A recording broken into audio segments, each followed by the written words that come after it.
On June 7, 1926, a man in a threadbare suit is struck by a tram in Barcelona. No identification. Pockets empty except for a handful of peanuts and a prayer book. 3 hospitals turn him away. He is taken to a charity ward for indigents and left on a cot to die. He is the most important architect in Europe. Antoni Gaudí does not draw blueprints. He hangs chains from the ceiling, loads them with small weights, and watches them sag into curves. Then he photographs the drooping web and flips the image upside down. Gravity inverted becomes architecture. The shapes that hang most naturally under weight stand most perfectly under compression. The straight line belongs to man. The curve belongs to God. In 1883, at 31, he inherits a half-started church from another architect. A conventional neo-Gothic basement. Gaudí tears up the plans. He will build a forest, stone columns that branch like trees, vaults that spiral like shells, towers that rise like honeycombs of light. He calls it the Sagrada Familia, the Temple of the Holy Family. No one alive has seen a building like the one in his head. Including Gaudí, he has no finished drawings. The design lives in plaster models he shapes with his hands, hanging chain experiments, and a conviction that the answers are already written in bone and bark, and the spiral of a sunflower. The work consumes everything.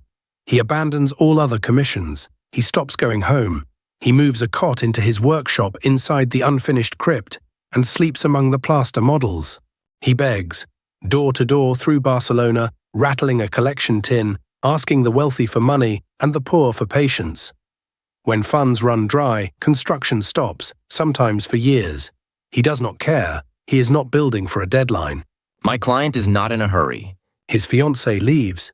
His friends see him less. His clothes grow ragged. He eats almost nothing. By his 60s, passers-by mistake him for a vagrant. They are looking at the man reshaping what stone can do, and they see a beggar. 43 years in, 4 of the 18 planned towers are finished. The nave is still open sky. Gaudí knows he will never see it completed. He begins doing something strange. He builds plaster models of every unfinished section, hundreds of them, fragile and precise, each one a 3-dimensional instruction for architects he will never meet. This is not a project for one generation. June 7, 1926. He steps off a curb near the Gran Via. A tram strikes him and does not stop.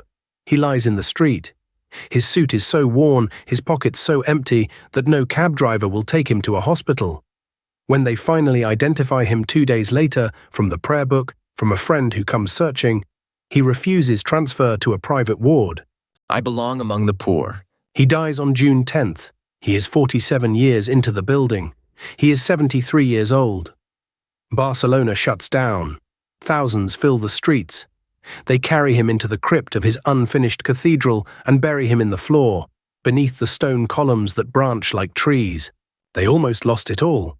In 1936, anarchists in the Spanish Civil War smash Gaudí's workshop.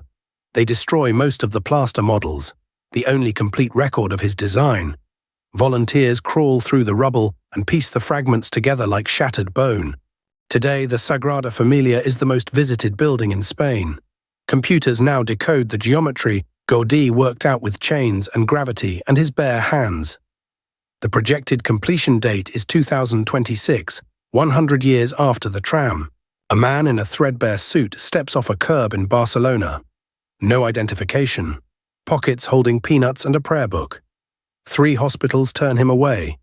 He built a forest out of stone, and the stone outlived everything, his name, his body, every century that tried to stop it. It is still growing.